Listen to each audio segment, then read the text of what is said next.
Hey All there. right, I'm gonna have to figure out how to rig this slightly more permanently. That's fine. Right now, I've just got this light precariously balanced on top of my monitor. No worries. Hey, nice to meet you. Nice to meet you too. Thanks for having me on the show. I'm Ab- excited. Absolutely. Where are you coming out of? I am in Huntsville, Texas, where it is so hot, and I thought I might be able to get away for a little while longer without the air conditioning, but Yeah, no. it's well, I'm in Kansas City. We're doing the same thing. We're gonna hit 102, I think, today. So it's Ooh. crazy. So the Yeah. one woman bomb squad is your moniker, correct? Yeah, I was named that by a friend of mine. I've worked with him on his business for a number of years. And whenever things would get tricky with one of the team members or with one of our clients, I was kind of the person that he went, you go handle this. I know that you will make it turn out really well. And he was on calls where afterwards, we would resolve things in a satisfactory way, win-win for everybody, right?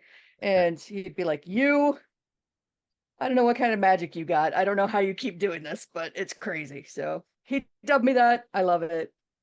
So let's get to the essence of what you do for a living. Tell me, before we get there, how did you survive COVID? How did you get through the last 3 years, and how has it changed the way that you do things now?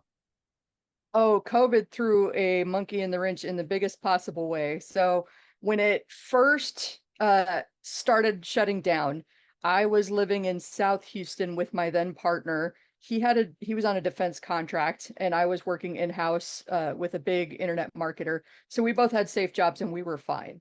I started getting a little bit stir crazy because, like a lot of online businesses, the one that I was working for blew up that year and we were busier than ever. And I realized that I needed to change industry. So I started making plans. It took me about 6 months to make the plans. And around October, when I turned in notice, 6 days later, my boyfriend gave me notice and was like, I don't love you the way that you love me. And I'm leaving. And then he started moving into a new house the next day.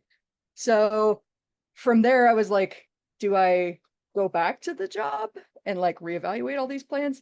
No, I decided to do everything the hardest way possible. I became a digital nomad. I gave away almost all my stuff. I entered a new line of business, started a podcast, started working on my book, and it's been a crazy adventure the last few years.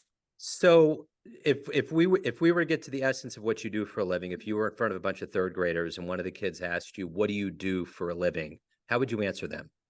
I help people get better at peopling, Okay. especially if they don't like talking to people or it wigs them out to be around people. But yeah, get better at peopling.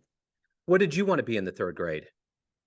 Oh, I was one of those kids that it changed every day depending on whatever book I was reading. So astronaut, wizard, lawyer, whatever.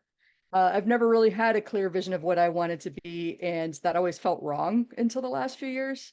And now it feels like all of that was steering me toward this whole leadership and communications mission that I'm on. So who's been kind of a hero for you in your life?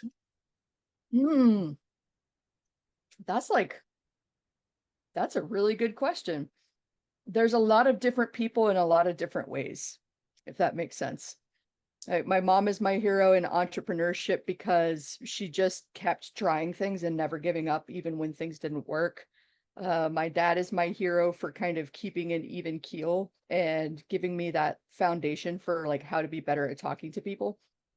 Um, my mentor is the one that gave me the whole permission to kick ass concept because he really called me to the carpet and said, I feel like you're holding back and waiting for someone to give you permission, and you don't actually need it. You can go help people exactly where you are right now. And I was like, I hate you. So let me ask you this. If you can meet anybody on the planet right now and spend some time with them, who would it be? Man, you keep throwing the good zingers. It would it would probably be it's so closely tied that I can hardly tell the difference. It would be Dolly Parton or it would be Lizzo, Okay. because those are my models for like self-empowerment, self-acceptance, kindness, collaboration, artistry, doing your own thing. Like I love both of those. And they have a lot of motivation and gas in their tank in their lives. What is that for you? What is your motivation, your spark every day to do what you do? I want more people out there to have faith in themselves and to try something to see what happens, even if it means that they fail. I want a whole generation of people to believe that they have something special to offer the world and to not buy into the narrative that there's nothing special about you, just be a cog in the machine. Like I think we all have something to offer the world, and I would like to see more people betting on themselves and doing that. What's been the best success story you've been involved with as a professional? Oh, you're making me think on my feet today. That's what we do. There was a woman that I coached as part of a program that I was a contract coach for.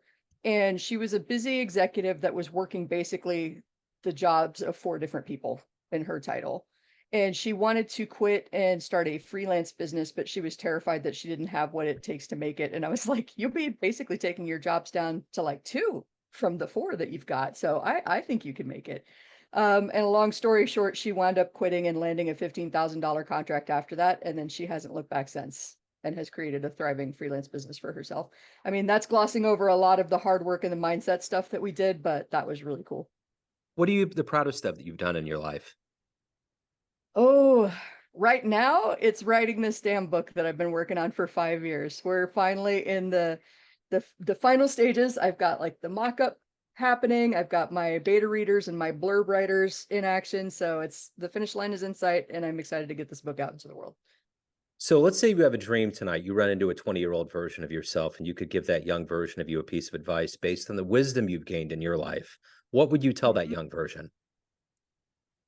Believe in yourself, trust your own intuition, and don't be afraid to fail. Failure is just the best teacher that you could possibly have.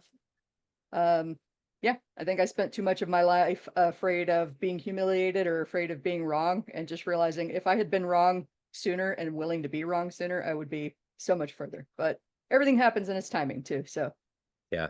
So as a writer, as someone putting together a book, what was the first book that captivated you that you loved? oh, I've been reading since I was 3. I taught myself to read when I was 3. So, wow. I think The Giver is probably the first one. I'm kind of into dystopian novels a little bit, but that one I think I read in like 6th grade or something.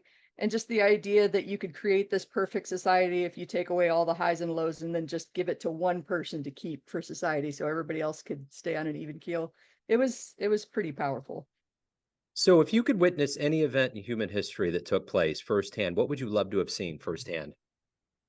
Oh, Queen on stage at the I can't now the name of that concert is Live suddenly Aid. Live Aid. Yeah. It's like why is Live Aid escaping me? But I can see Freddie Mercury in my head up there, so I would love to see that. You know, I got married in 2019. It was on July 13th, and I didn't realize until after that I was looking to see what happened that day.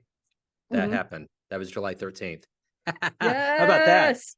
Look at that. Mhm. So everyone out there has a perception of you, family, friends, clients, colleagues, but you run the show. What's your perception of you? Who do you think you are? Um, ooh, that's interesting. I know that a lot from the outside, a lot of people perceive me to be this brave, no holds barred, always knows what she wants, always does what she wants person. I see the reality of myself, which is a lot of anxiety, a lot of fear, and someone who is doing her best to build tools to cope with those or move around those rather than be controlled by them. So, I mean, all I really want to be seen is at the end of my life. I don't want to be the reason anybody ever gave up on themselves. I want to be the one that showed up at the right time for the right person and convinced them to keep going. Well said. So if anyone wants to learn about the book that you're putting out, anything related to your world right now, where can they go? They can go sign up for emails at permissiontokickass.com and follow me on social media channels. I'll be happy to send you some links. I'm on Instagram. I'm on TikTok. We'll be soon. And I have a podcast by the same name, Permission to Kick Ass, which is available on all major streamers. Yeah. We should all have That's permission where to you kick find me. ass, right? Absolutely. Everyone all around the world, permission to kick ass. From the One Woman Bomb Squad. I love it. That's the Totally love best it. nickname ever. Yes, it is. It certainly is. Angie, this has been great. Thank you for opening up. Thank you for your story. Best of luck with the book and everything else. I appreciate it. All right. Thank you so much. Thank you. Take care.